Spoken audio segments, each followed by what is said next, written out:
Hi hello दोस्तों, कैसे हो? कुकर की सीटी बज रही है। राधिका बहुत तेजी से स्लैब पर रोटियां बेल रही है। उसके चेहरे पर पसीने की बूंदें चमक रही हैं। तभी हॉल से उसके ससुर रामनाथ की आवाज आती है। बहू, मेरी शुगर की दवाई कहाँ रखी है? मिल नहीं रही है।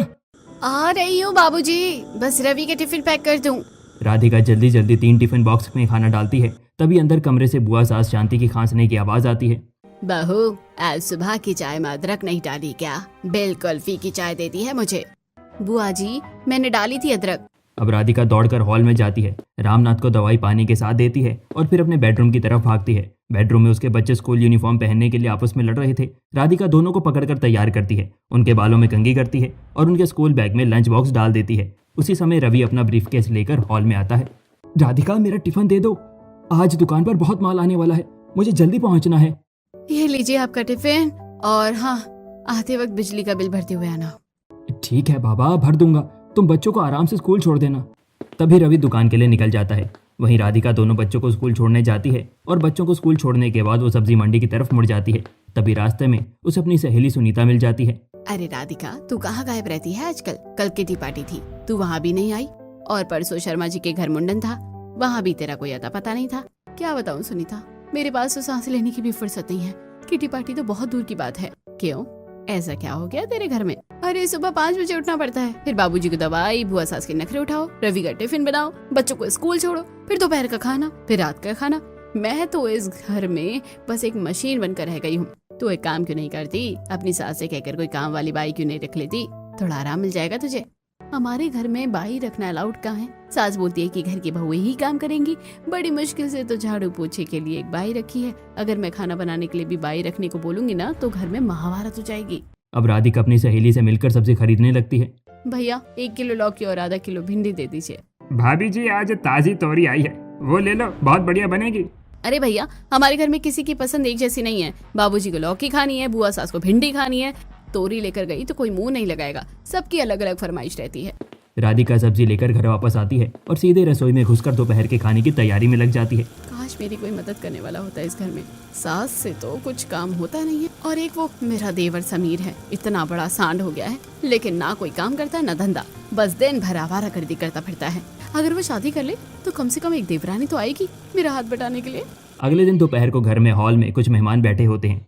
वो समीर के लिए रिश्ता लेकर आए हैं। कमला और रामनाथ उनके सामने बैठे हैं। राधिका ट्रे में चाय और समोसे लेकर आती है और मेहमानों को सर्व करती है। रामनाथ जी, आपका बड़ा बेटा रवि तो आपका कपड़े का बिजनेस संभाल रहा है, लेकिन आपका छोटा बेटा समीर क्या करता है? अरे हमारा इतना बड़ा बिजनेस है, समीर भी आगे चलकर उसी बिजनेस में हमारा हाथ बटाएगा। आगे चलकर मतलब अभी वो कुछ नहीं करता क्या? उसका खुद का कोई काम या ऑफिस नहीं है? अरे भाई साहब, अभी वो तो बच्चा है, धीरे धीरे सब सीख जाएगा। आप शादी तो पक्की कीजिए।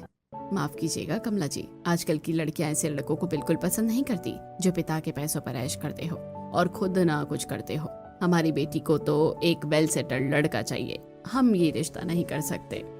अब लड़की वाले रिश्ता कैंसिल करके चले जाते हैं और कमला और रामनाथ के चेहरे उतर जाते हैं। राधिका एक गहरी सांस लेती है और खाली कप समेटने लगती है। आ गए ना मजे। मैं तो पहले ही कहती थी कि जब तक समीर कुछ काम धंधा शुरू नहीं करेगा, तब तक कोई भी बाप अपनी बेटी उसे नहीं देगा। तो चुप कर बहू, मेरे लाडले में क्या कमी है? बस थोड़ा लाड प्यार में बिगड़ गया है। कोई अच्छी सी लड़की आएगी तो अपने आप सुधर जाएगा। हाँ, लेकिन वो अच्छी लड़की आएगी कब? मैं यहाँ सुबह से रात तक काम करके मर रही हूँ। रात के 12 बज रहे थे। राधिका रसोई में सारा काम खत्म करके जाने ही वाली होती है कि तभी समीर सीटी बजाता हुआ घर में घुसता है।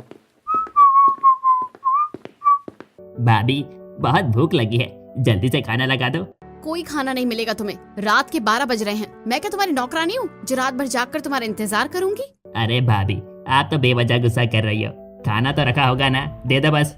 खाना रखा है, जाकर खुद अपने हाथों से निकाल कर खा लो। और हाँ, अगर तुम्हें गर्मा गर्म रोटियां चाहिए ना, तो जल्दी से शादी कर लो। तुम्हारी बीवी आएगी तो तुम्हें रात को खाना देगी।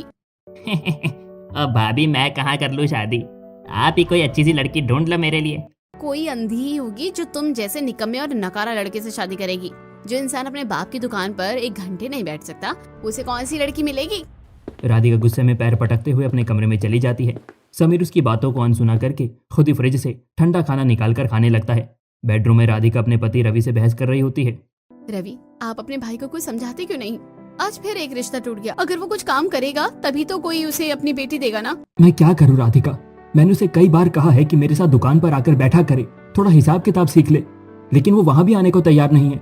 आता है तो आधे घंटे में ही भाग जाता है। तो क्या मैं सारी जिंदगी इसी कोल्हू के बैल की तरह पिसती रहूं?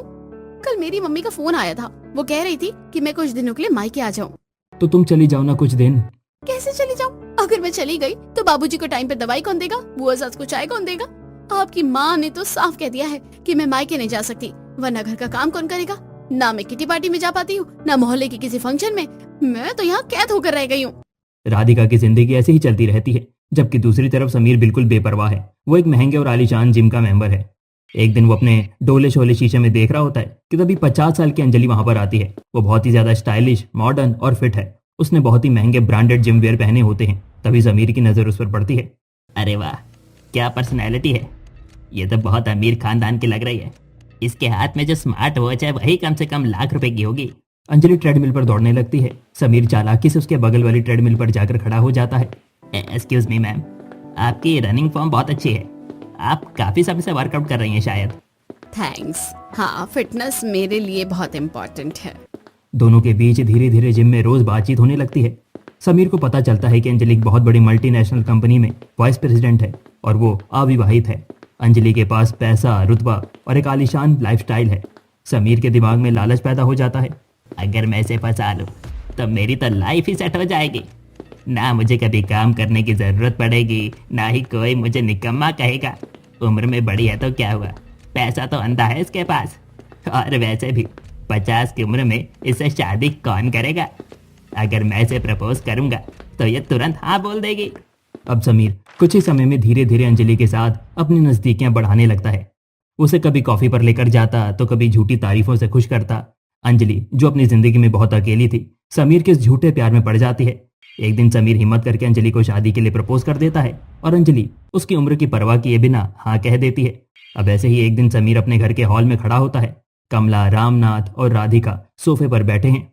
मम्मी, बाबूजी, मैंने अपने लिए एक लड़की पसंद कर ली है और वो भी मुझसे शादी करने के लिए तैयार है। अरे वाह मेरे शेर, मैंने कहा था ना कि मेरे बेटे को कोई ना कोई अच्छी लड़की मिल ही जाएगी। कौन है वो, कहाँ रहती है?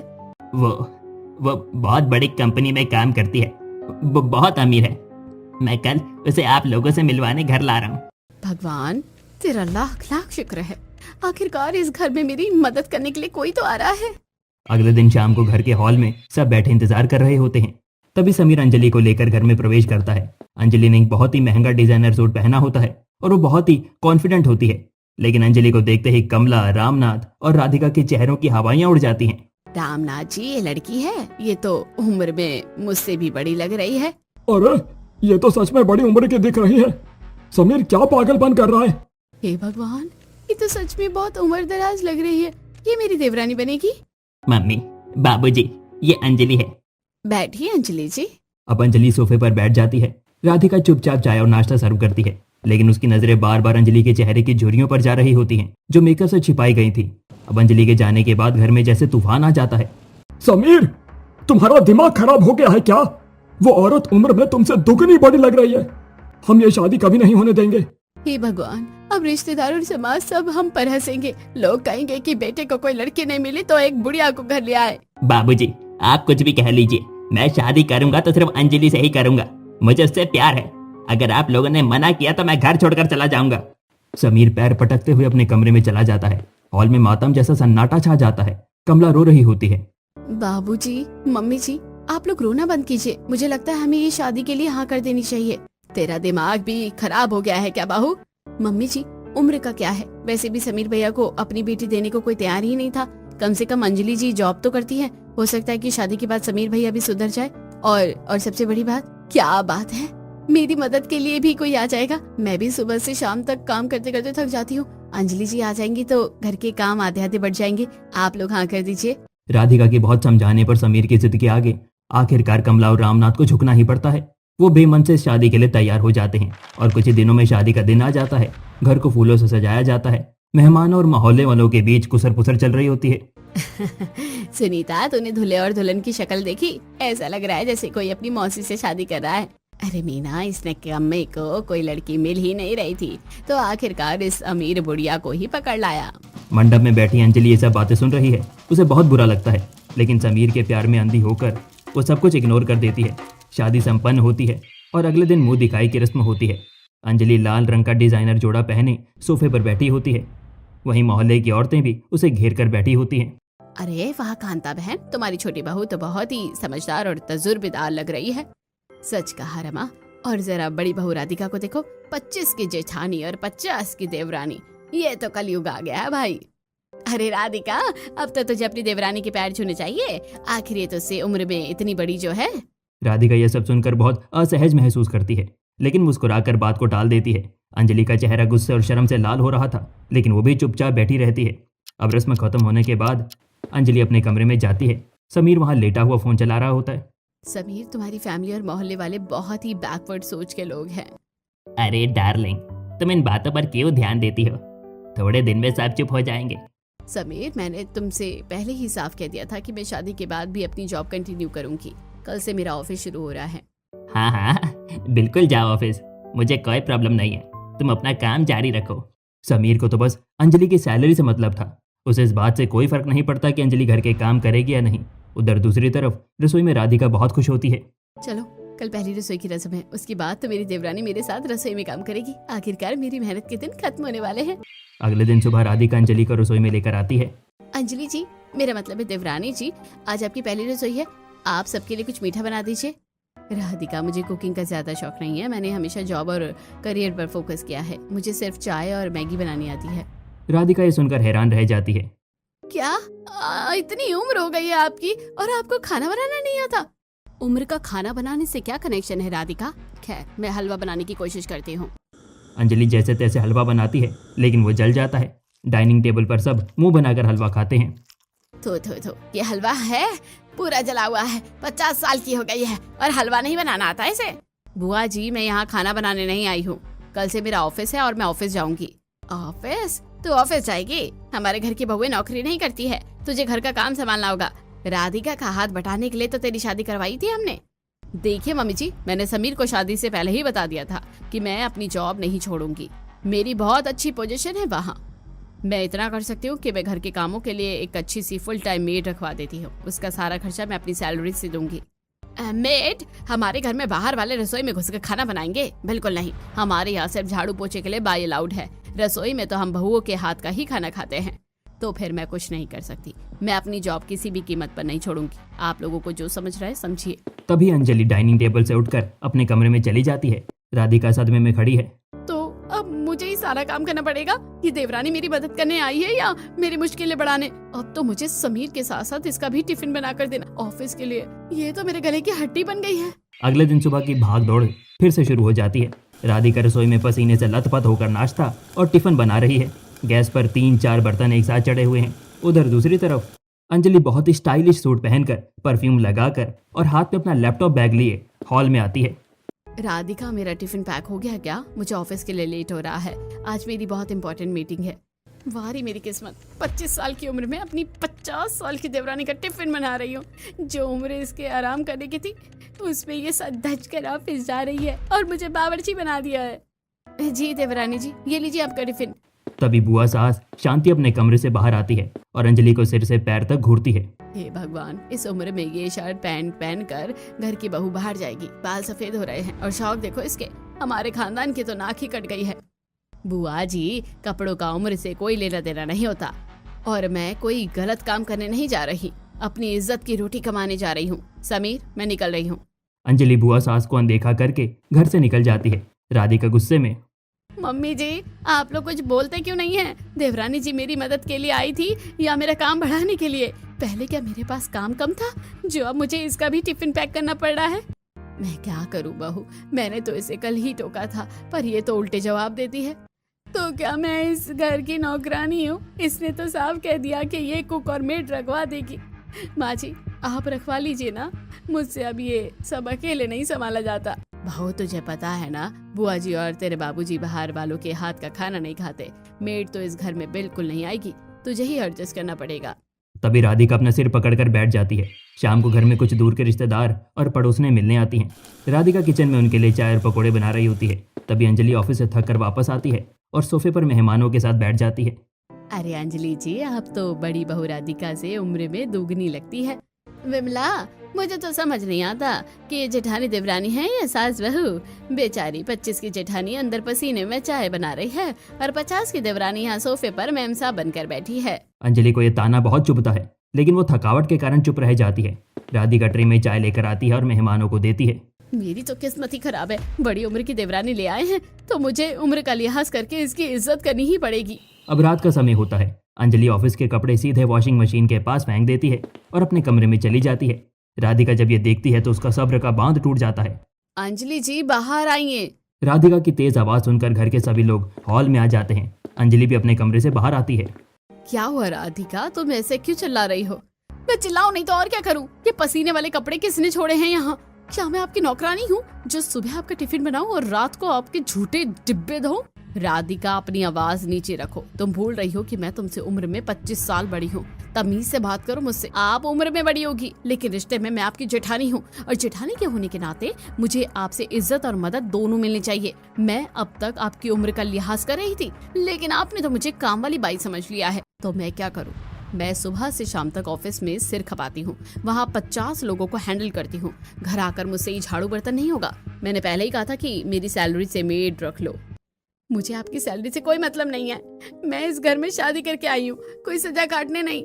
रवि, मैं अब और बर्दाश्त नहीं कर सकती। या तो ये औरत घर का आधा काम करेगी या फिर हम दोनों इस घर से अलग रहेंगे। मेरा अपना परिवार है, मेरे बच्चे हैं। मैं सबकी नौकरानी बनकर नहीं रह सकती। अलग होने की बात सुनकर कमला फूट फूट कर रोने लगती है। हे भगवान, ये दिन देखने के लिए मैं जिंदा थी। आज तक पूरे खानदान में, हमारे समाज में किसी का बंटवारा नहीं हुआ। सब मिलजुल कर रहते हैं। अगर मेरे बेटे अलग हो गए तो समाज क्या कहेगा? हमारा तो नाम मिट्टी में ही मिल जाएगा। अब रामनाथ गुस्से में सिर पकड़कर बैठ जाते हैं। राधिका रोते हुए अपने कमरे में चली जाती है।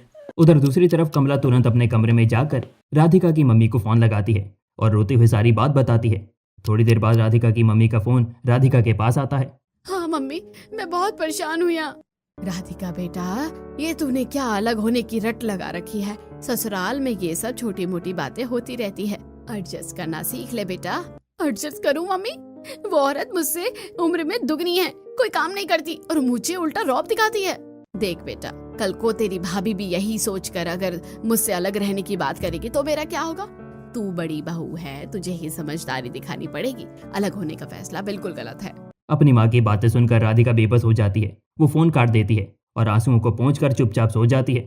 अगले कुछ दिनों तक घर का माहौल बहुत तनावपूर्ण रहता है। अंजलि और राधिका एक दूसरे से सीधे मुंह बात नहीं करती। छोटी छोटी बातों पर दोनों में खटपट होती रहती है। उधर दूसरी तरफ अंजलि भी अंदर ही अंदर बहुत परेशान रहती है। समीर, मैं ये रोज रोज की चिक चिक से पागल हो जाऊंगी। ऑफिस में वैसे ही बॉस इतना टेंशन देता है और घर आते ही यहाँ बर्तन और कपड़ों को लेकर राधिका से लड़ाई शुरू हो जाती है। तो इग्नोर किया करो ना उसे, भाभी तो है ही ऐसी, दिन भर बक बक करती रहती है। नहीं समीर, मुझसे इग्नोर नहीं होता। इन झगड़ों की वजह से मेरा ऑफिस में भी मन नहीं लग रहा है। मेरी प्रेजेंटेशन में गलतियां हो रही है। कल ही बॉस ने मुझे सबके सामने डांट दिया है। समीर, मैं सोच रही हूँ कि मैं अपनी जॉब छोड़ दूँ। क्या जॉब छोड़ दोगी? पागल हो गई हो क्या तुम अंजलि? इतनी अच्छी सैलरी वाली जॉब छोड़ने की कोई जरूरत नहीं है। घर जैसा चल रहा है चलने दो ना। तुम इतने हाइपर क्यों हो रहे हो समीर? मैं इतने सालों से काम कर रही हूँ, मेरे पास काफी सेविंग्स है। अब मुझे शांति चाहिए। मैं घर पर रहकर राधिका का हाथ बटा लूंगी तो झगड़े भी खत्म हो जाएंगे। हे भगवान, मैं तो इसे लाया ही इसीलिए था ताकि इसकी सैलरी से मेरे खर्च चल सके, मुझे बाप की दुकान पर ना बैठना पड़े। अगर इसने जॉब छोड़ दी तो मेरा क्या होगा? मेरी सारी ऐश खत्म हो जाएगी। देखो अंजलि, भाभी की बातों में आकर अपना करियर बर्बाद मत करो। तुम ऑफिस जाओ प्लीज। अब अंजलि ने फैसला कर लिया था। उसने अगले ही दिन ऑफिस जाकर अपना इस्तीफा दे दिया। अंजलि की जॉब छोड़ते ही घर का डायनेमिक पूरी तरह से बदल जाता है। अब अंजलि दिन भर घर में रहती है और घर के कामों में राधिका का हाथ बटाने लगती है। लेकिन यहाँ एक नई परेशानी शुरू हो जाती है। अंजलि चूंकि उम्र में 50 साल की है और सालों तक ऑफिस में बॉस बनकर रही है, तो उसका स्वभाव बहुत डोमिनेटिंग हो जाता है। वो घर के छोटे छोटे फैसलों में अपना हुक्म चलाने लगती है। राधिका, ये दाल में तड़का ऐसे नहीं लगता। मैंने इंटरनेट पर देखा है। इसे थोड़ा कम तेल में छौंका करो। और हाँ, आज दोपहर को हम लौकी नहीं राजमा बनाएंगे। मैंने बाबूजी को बोल दिया है। ये क्या बात हुई? इतने सालों से मैं इस घर की रसोई चला रही हूँ। बाबूजी क्या खाएंगे, बच्चे क्या पहनेंगे, ये सब मैं तय करती थी। अभी देवरानी होकर मुझ पर हुक्म चला रही है, सिर्फ इसलिए क्योंकि ये उम्र में बड़ी है। राधिका को अपना जेठानी वाला रुतबा छीनता हुआ महसूस होता है। वो इस बात को बर्दाश्त नहीं कर पाती। अंजलि जी, राजमा रात को बनते हैं, दोपहर को लौकी ही बनेगी। आप मुझे बस सिखाइए कि मुझे अपनी रसोई कैसे चलानी है। राधिका, मैं तुमसे उम्र में तो बहुत बड़ी हूँ, मुझे दुनिया का तुमसे ज्यादा तजुर्बा है। मेरी बात सुना करो। तजुर्बा होगा आपको ऑफिस का, लेकिन इस घर की जेठानी मैं ही हूँ। दोनों के बीच फिर से तनाव बढ़ने लगता है। लेकिन असल परेशानी तो अब आती है जब दोनों को एक साथ किसी काम से घर के बाहर जाना पड़ता है। एक दिन शाम को घर का राशन खत्म हो जाता है। अंजलि, तू और राधिका जाकर सामने वाले सुपरमार्केट से महीने भर का राशन ले आओ। दोनों साथ जाओगे तो सामान उठाने में आसानी होगी। राधिका और अंजलि साथ में बाजार के लिए निकलती हैं। अंजलि ने बहुत ही मॉडर्न और स्टाइलिश कपड़े पहने हुए हैं, जबकि राधिका एक सिंपल सी साड़ी में है। दोनों सुपरमार्केट में सामान चुन रही होती हैं। भाभी, ओ भाभी, जरा वो चाय पत्ती का पैकेट मुझे पकड़वाना। भाभी शब्द सुनकर सुपरमार्केट में खड़े आसपास के लोग पलटकर राधिका को देखने लगते हैं। अरे बहन जी, ये आपको भाभी क्यों बोल रही है? ये तो उम्र में आपकी माँ या सास के बराबर लग रही है। अरे मैडम जी, मुझे तो लगा आप अपनी सास को साथ लेकर आई हैं शॉपिंग कराने। राधिका का चेहरा शर्म से लाल हो जाता है। वो अंजलि को कोने में खींच कर लेकर जाती है। देवरानी जी, आपको कितनी बार कहा है कि मुझे बाहर सबके सामने भाभी मत बोला कीजिए। सब लोग हमें घूरते हैं, मुझे बहुत शर्मिंदगी होती है। तो मैं क्या बोलूं राधिका, तुम रिश्ते में मेरी जेठानी हो, समीर की भाभी हो। मेरा तो फर्ज बनता है तुम्हें इज्जत देने का। आप बस मेरा नाम लेकर बुलाया कीजिए बाहर। मोहल्ले वाले वैसे ही ताना मारते हैं कि सास की उम्र की देवरानी ले आए हो। ऊपर से आप मुझे भाभी बोलकर और मजाक बनवा देती है। अंजलि को राधिका की ये बात बुरी लगती है, लेकिन वो चुप रह जाती है। इस घटना के बाद राधिका अंजलि के साथ कहीं भी बाहर जाना अवॉइड करने लगती है। अगर मोहल्ले में कोई फंक्शन होता तो राधिका बहाना बना देती कि उसकी तबीयत खराब है, ताकि उसे अंजलि के साथ ना खड़ा होना पड़े। अब दोनों के बीच दूरियां इतनी बढ़ गई थी कि बात फिर से बिगड़ने लगती है। एक दिन दोपहर के समय घर में शांति थी। बच्चे स्कूल गए थे और सास ससुर अपने कमरे में आराम कर रहे थे। राधिका हॉल में अकेली बैठी टीवी देख रही थी। तभी अंजलि 2 कप चाय लेकर वहां पर आती है और एक कप राधिका की तरफ बढ़ाती है। राधिका, क्या हम दोनों शांति से बैठकर कुछ बातें कर सकते हैं? जी कहिए ना। राधिका, मैं जानती हूँ कि हमारी उम्र का ये फासला हमारे रिश्ते के बीच आ रहा है। तुम 25 की हो और मैं 50 की। जब मैंने जॉब छोड़ी तो मैंने घर को ऑफिस की तरह चलाना शुरू कर दिया, जो कि मेरी गलती थी। मुझे समझ नहीं आया कि तुम इतने सालों से इस घर को अपने तरीके से चला रही थी। देवरानी जी, मुझे आपसे कोई दुश्मनी नहीं है, बस मुझे लगने लगा था कि मेरी इस घर में कोई अहमियत ही नहीं बची है। आप हर चीज में हावी होने लगी थी। मैं समझ सकती हूँ राधिका, लेकिन देखो, अगर हम दोनों ऐसे ही छोटी छोटी बातों पर लड़ते रहेंगे तो ये घर कैसे चलेगा? तुम मेरी देवरानी नहीं बल्कि मेरी जेठानी हो। भले ही मैं उम्र में तुमसे बड़ी हूँ, लेकिन इस घर के तौर तरीकों में तुम मेरी सीनियर हो और आप दुनिया के तजुर्बे में मुझसे सीनियर है। बिल्कुल, तो क्यों ना हम दोनों एक दूसरे की सलाह से काम करें। तुम मुझे घर संभालना सिखाओ और मैं तुम्हारे बच्चों की पढ़ाई और स्कूल की पूरी जिम्मेदारी अपने ऊपर ले लेती हूँ। मैं उन्हें पढ़ाऊंगी, स्कूल छोड़ने जाऊंगी। इससे तुम्हारा भी आधा काम कम हो जाएगा और हम दोनों टेंशन फ्री रहेंगे। तभी राधिका की आंखों में खुशी के आंसू आ जाते हैं। आपने मेरे दिल का बोझ हल्का कर दिया देवरानी जी। हम दोनों मिलकर इस घर को बहुत अच्छे से चलाएंगे। उस दिन के बाद से देवरानी और जेठानी के बीच एक बहुत ही खूबसूरत बॉन्डिंग बन जाती है। दोनों मिलकर खाना बनाती हैं, हंसी मजाक करती हैं। जब राधिका थक जाती है तो अंजलि उसे आराम करने भेज देती है और खुद काम संभाल लेती है। लेकिन जहाँ एक तरफ घर का माहौल सुधर रहा था, वहीं दूसरी तरफ समीर की नीयत पूरी तरह से खराब होने लगती है। अंजलि के जॉब छोड़ने की वजह से समीर को अब उसके अकाउंट से पैसे मिलने बंद हो गए थे। समीर की सारी ऐशो आराम की लाइफस्टाइल रुक गई थी, जिससे वो अंजलि से बुरी तरह चिढ़ने लगा था। एक रात समीर अपने दोस्तों के साथ शराब पीकर घर लौटता है। अरे समीर, तूने तो अपनी जिंदगी झंड कर ली है भाई। हमें लगा था कोई अमीर लड़की फंसाई है, तू रोज हमें भी पार्टी देगा। यहाँ तो तेरी वो बुढ़िया घर में बैठकर रोटियां बेल रही है। सही में यार, ना तो उसे हमारे साथ किसी पार्टी में ले जा सकता है, ना कहीं बाहर ले जा सकता है। लोग सोचते हैं कि तू अपनी मम्मी के साथ घूम रहा है। तू तो सच में एक बुढ़िया उठा लाया। समीर ये ताने सुनकर गुस्से से भर जाता है। घर पहुंचते ही वो अंजलि के साथ बदतमीजी करना शुरू कर देता है। अंजलि, कहाँ है तू? मेरे लिए पानी लेकर आ। समीर, तुमने इतनी शराब क्यों पी रखी है? तुम तो ऐसे नहीं थे। तू मुझे मत सिखा, तूने तो मेरी जिंदगी बर्बाद कर दी है। जॉब छोड़कर घर में बैठ गई है मेरी छाती पर मूंग दलने के लिए। मैंने तुम्हारे और इस परिवार के लिए अपनी इतनी अच्छी जॉब छोड़ दी। समीर का ये रवैया हर रोज का हो गया था। वो अंजलि पर हाथ उठाने लगा था, उस उम्र के ताने मारने लगा था। जब भी अंजलि उसे किसी फंक्शन में साथ ले जाने के लिए कहती, समीर साफ मना कर देता। मैं तुम्हारे साथ कहीं नहीं जाऊंगा, लोग मुझे देखकर हंसते हैं। मेरी उम्र के लड़के की बीवियां जवान हैं और तुम तो बुढ़िया लगने लगी हो मुझे। अंजलि ये सुनकर अंदर ही अंदर टूट जाती है, वो एक दिन राधिका के सामने फूट फूट कर रोने लगती है और उसे समीर की सारी हरकतें बता देती है। राधिका को ये सुनकर बहुत बुरा लगता है। अगले दिन हॉल में समीर, कमला और रामनाथ बैठे होते हैं। अंजलि उदास खड़ी होती है। बाबूजी, मम्मी, मैंने फैसला कर लिया है। मुझे अब अंजलि के साथ नहीं रहना है। मैं इसे डाइवोर्स दे रहा हूँ। मेरा और इसका कोई मेल नहीं है।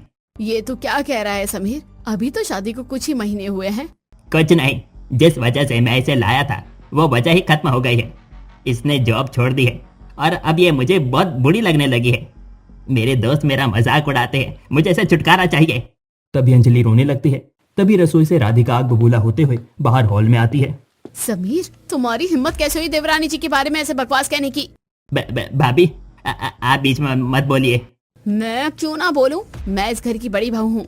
तुमने औरतों को क्या कोई बाजार का खिलौना समझ रखा है कि जब दिल किया अपने मतलब और लालच के लिए घर उठा लाए और जब मतलब पूरा हो गया तो उसे उठाकर कचरे में फेंक दिया? भाभी, मेरे दोस्त में बेइज्जती होती है इसकी वजह से। लानत है तुम्हारी ऐसी सोच पर। देवरानी जी एक इंडिपेंडेंट और आजाद औरत थी। उन्होंने तुम्हारे झूठे प्यार के खातिर, तुम्हारे परिवार के खातिर अपनी इतनी अच्छी जॉब छोड़ी। जिस औरत ने कभी रसोई में कदम नहीं रखा था वो आज तुम्हारे माँ बाप के लिए रोटियां सेक रही है। उन्होंने अपना सब कुछ त्याग दिया इस घर के लिए और तुम उन्हें उम्र का ताना मार रहे हो। राधिका की कही बात सुनकर पूरा घर सन्न रह जाता है। तुमसे ज्यादा समझदार और इज्जतदार तो देवरानी जी है। इंसान की पहचान उसकी उम्र से नहीं, उसके दिल और उसके त्याग से होती है। अगर तुमने आज देवरानी जी को इस घर से निकाला तो याद रखना समीर, मैं भी इस घर की दहलीज हमेशा के लिए पार कर लूंगी। राधिका की ये बातें सुनकर समीर को गहरा धक्का लगता है। उसे अपनी नीच सोच और अपनी गलती का एहसास होता है कि अंजलि ने सच में उसके परिवार के लिए कितना बड़ा त्याग किया है। मुझे माफ कर दो अंजलि। मैं पैसों के लालच और दोस्तों की बातों में अंधा हो गया था। मैं भूल गया था कि तुमने मेरे लिए अपना पूरा करियर छोड़ दिया। मुझसे बहुत बड़ी गलती हो गई।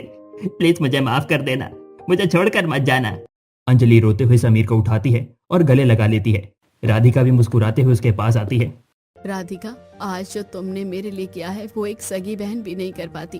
अरे देवरानी जी, ये तो मेरा फर्ज था। इसके बाद कहानी में एक बहुत ही बड़ी खूबसूरत और पॉजिटिव बदलाव आता है। 25 की जेठानी और 50 की देवरानी की जोड़ी पूरे मोहल्ले में मशहूर हो जाती है। अब राधिका को अंजलि के साथ बाजार जाने में कोई शर्म नहीं आती। अरे राधिका, तू अपनी देवरानी को साथ लेकर आई है? हाँ विमला आंटी, मेरी देवरानी मुझसे उम्र में बड़ी जरूर है लेकिन इस घर को मुझसे भी ज्यादा प्यार और